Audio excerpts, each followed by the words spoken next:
party to visit her abuela Rosa, meeting a number of friendly people along the way.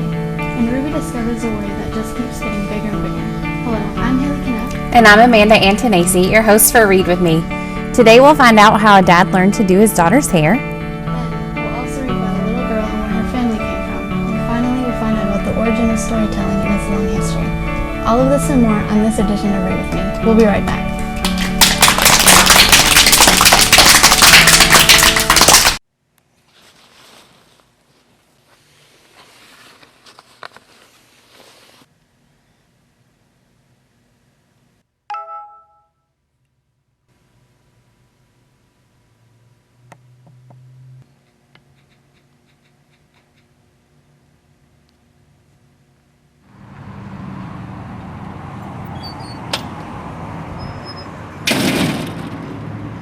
I just sent a message to 5 of my friends. Those 5 friends were all driving on their way here whenever I sent the message.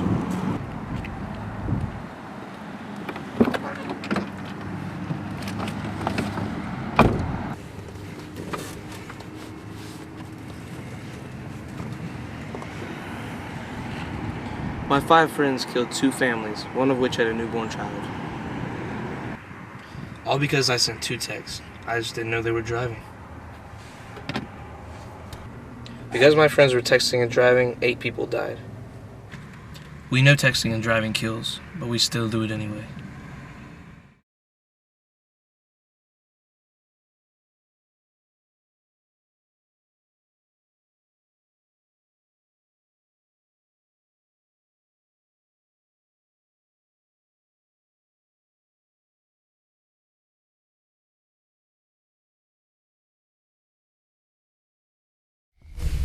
Ruby has an unfortunate problem that she can't seem to get rid of. She meets a worry that begins to follow her everywhere she goes, and it's growing larger by the minute. Are you guys ready to hear a story? Yes! Here with us is Miss Evers, kindergarten class from North Elementary. Let's find out what happens in Ruby Finds a Worry by Tom Percival.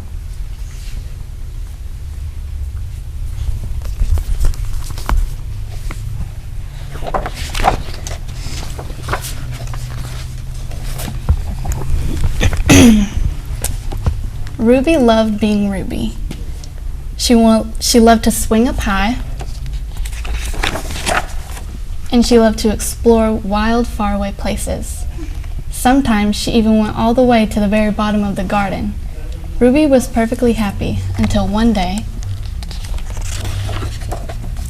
she discovered a worry. It wasn't a very big worry. In fact, it was so small that at first, Ruby hardly noticed it.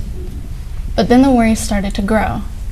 Each day, it got a little bit bigger. It just wouldn't leave her alone. It was there at breakfast, staring at her over the cereal box. And it was still there at night when she brushed her teeth. The funny thing was that no one else could see Ruby's worry, not even her teacher. So Ruby pretended that she couldn't see it either.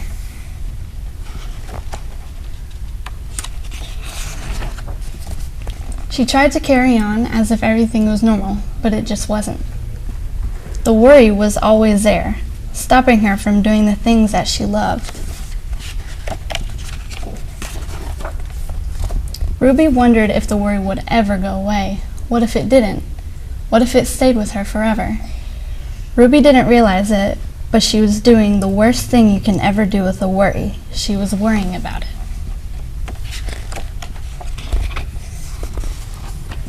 Now, the worry was enormous. It could barely fit in the kitchen at dinner time. It filled up half the school bus.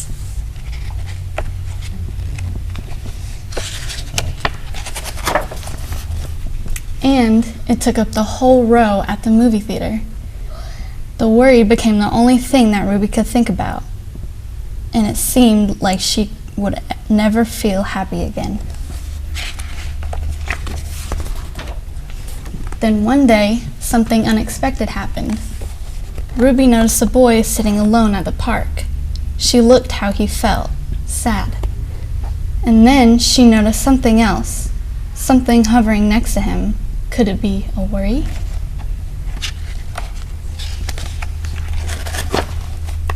It was. Ruby realized that she wasn't the only person with the worry after all. Other people had them too. She asked the boy what was on his mind, and as he told her, the strangest thing happened. His worry began to shrink.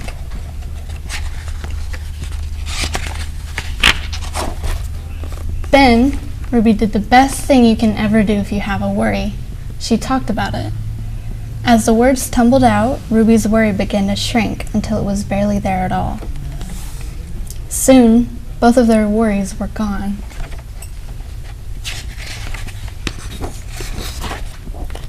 Finally, Ruby felt like herself again. Of course, that wasn't the last time she ever had a worry. Everyone gets them from time to time. But now that she knew how to get rid of them, they never hung around for long. I really enjoyed that story. Did you guys? Yes! We're going to take a quick break, but when we return, we'll read Hair Love by Matthew A. Cherry, so stay tuned.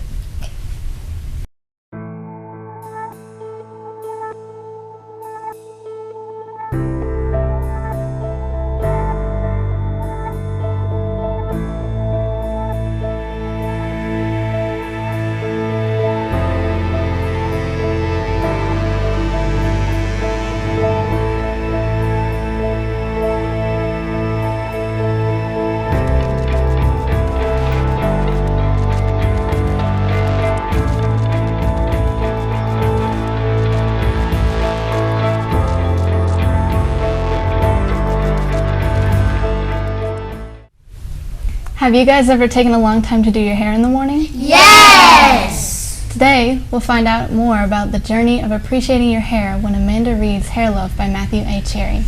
With us is Miss Evers' kindergarten class from North Elementary. So this is Hair Love by Matthew A. Cherry.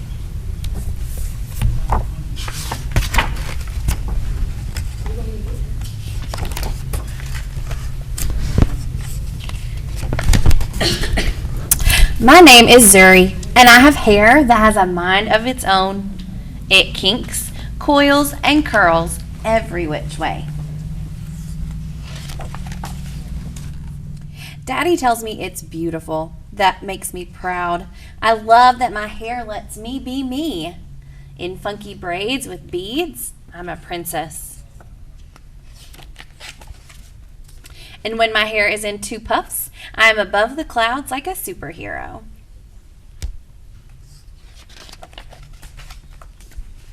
My hair even does magic tricks.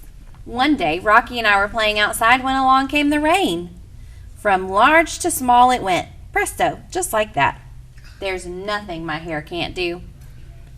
Today, I woke up extra early all by myself. I was too excited to sleep. It's a big day. Daddy was still sleeping. Shh, I said to Rocky as we tiptoed past him. Lately, Daddy has been worn out.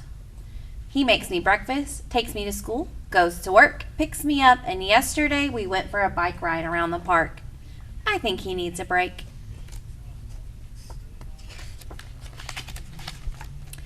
Because today is special, I want a perfect hairstyle. This calls for a professional's touch. Paws off, Rocky. Daddy heard the crash. Zuri, what on earth? He asked. I was only trying to help, I said. Daddy smiled. Can I help too? It'll be a piece of cake, Zuzu. The first style was a big no way.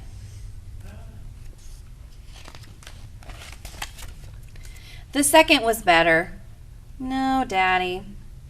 Then Daddy tried slicking my hair back into two puffs. Ouch, Daddy yelled. You see what happened? Her hairband broke and poked him in the eye. Wait a minute, Daddy said, as he reached into the drawer and pulled out a pick. Ta-da! Daddy, really? I said. I'll be right back, he promised. Now, how's that? He asked, pulling a hat down over my eyes. Daddy, come on. We can do better than that. I really need my hair to be special. Don't worry, he said. We'll figure this out.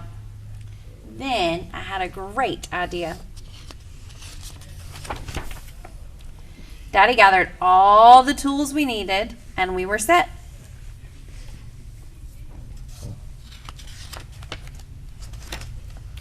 Watching carefully, Daddy combed, parted, oiled, and twisted.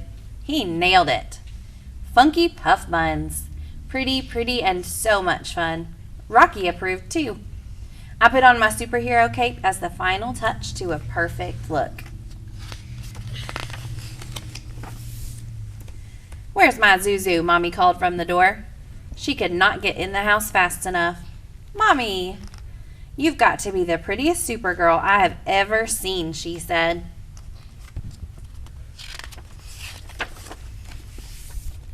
"And your hair is beautiful, Zuri. Who did it?" I looked at Daddy and beamed. Mommy smiled. "Very nice." "Thank you. We learn from the best," Daddy said as he gave her a big hug. My hair is Mommy, Daddy, and me. It's hair love. And that's the end. Did you guys enjoy that story? Yes! Now, let's find out about a little girl who learns where she came from. This book is Where Are You From? And it's by Yumil Said Mendez.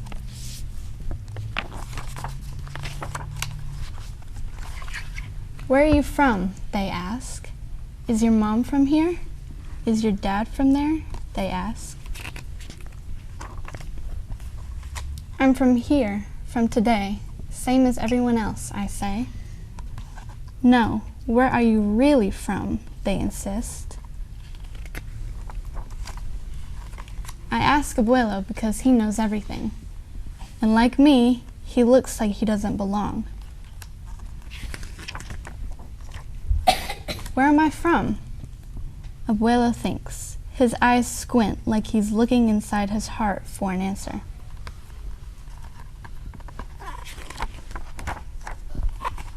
You come from the Pampas, the open, free land, he says.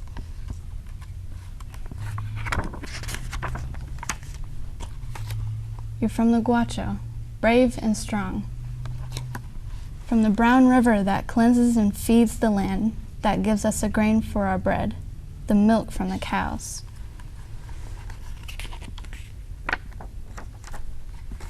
You're from mountains so high they tickle Senor Silo's belly, where the condor roosts his family and the jaguar prowls the night.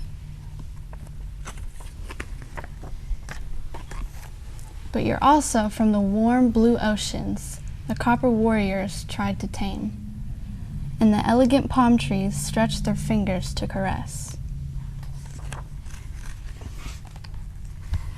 You're from hurricanes and dark storms, and a tiny singing frog that calls the island people home when the sun goes to sleep.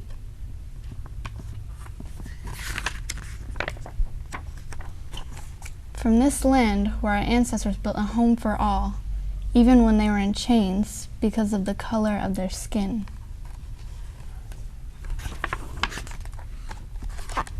You're from the grandmothers who search for their grandchildren, waiting, always waiting in a plaza, their white handkerchiefs wrapping the sorrow of their thoughts. You come from the sunshine that lights our path in this world and the rain that washes away our mistakes.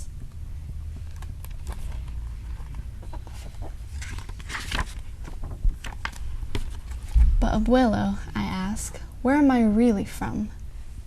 Abuelo laughs. You want a place?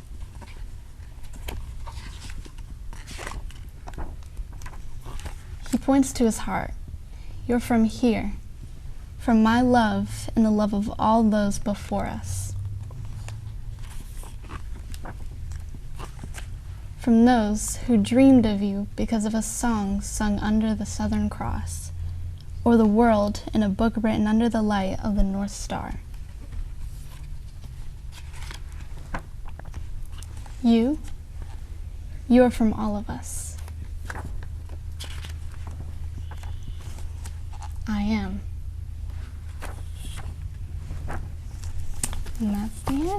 Wasn't that a great story? Yes! We have to take a quick break, but when we return, we'll find out how we can say hello in all different types of languages.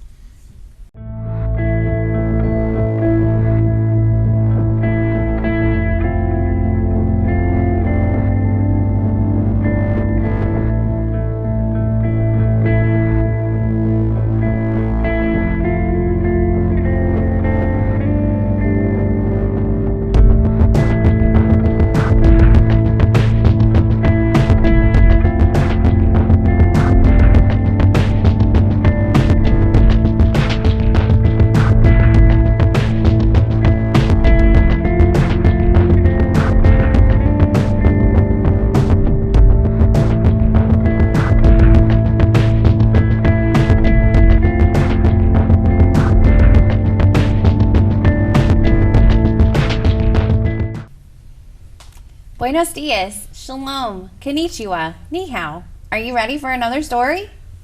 Yes! Our next story is called Say Hello by Rachel Isadora.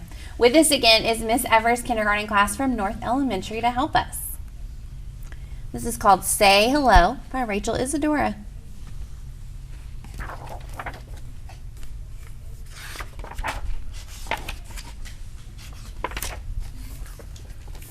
Carmelita gets up early in the morning. She helps her mama make their favorite breakfast, huevos con tocino. Today we visit Abuela Rosa, Mama says. After breakfast, Carmelita hurries and gets dressed, and then gets Manny.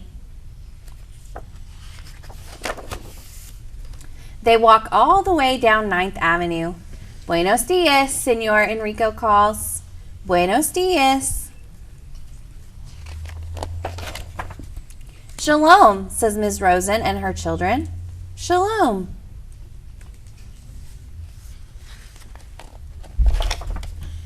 They stop in at the Japanese restaurant to say hello. Konnichiwa.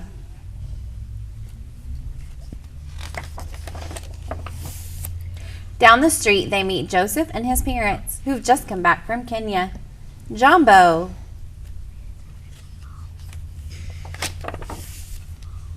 They pass by a bakery. Carmelita stops to look in the window. Let's go in to get some cookies, her mama says. Bonjour. Your dog speaks French too, the woman says, smiling.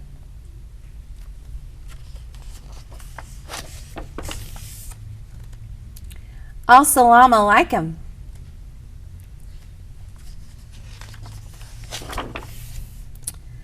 Ciao. Ni hao.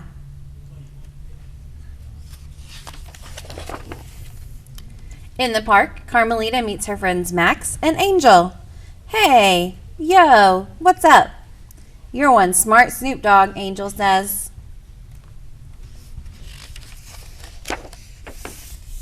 When they turn the corner, Abuela Rosa is waiting for them. Hola. Manny seems to know what I'm saying, Abuela Rosa says with a wink. Manny knows how to say hello in many languages, Carmelita says, smiling. Jingle, jingle. It's the ice cream truck, Abuela Rosa says. Woof. That means Manny wants some too, Carmelita says, and gives Manny a big hug.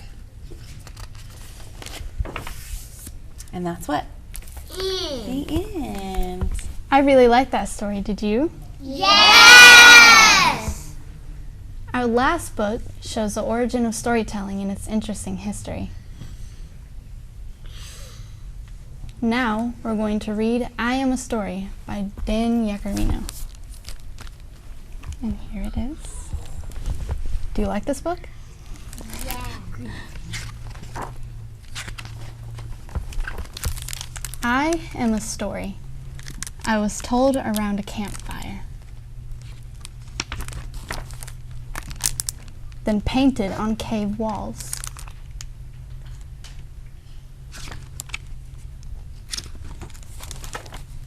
I was carved onto clay tablets and told in pictures.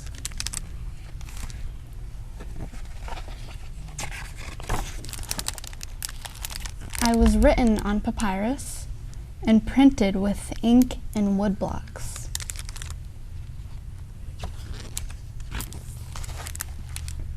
Then woven into tapestries,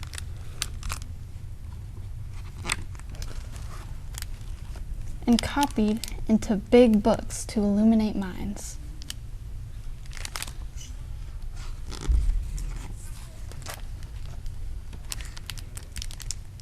I was printed and bound,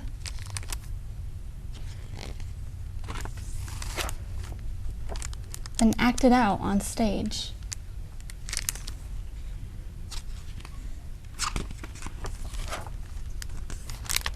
I was read in vast private libraries,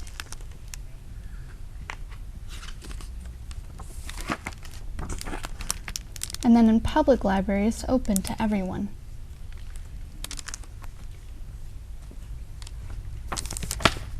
And in places you'd never imagine.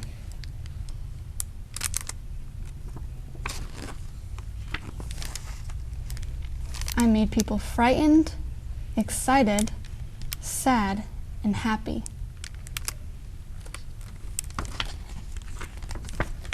I was censored, banned, and burned, but did not die.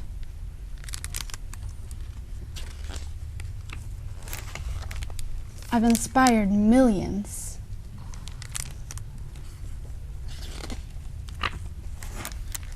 I can go with you everywhere.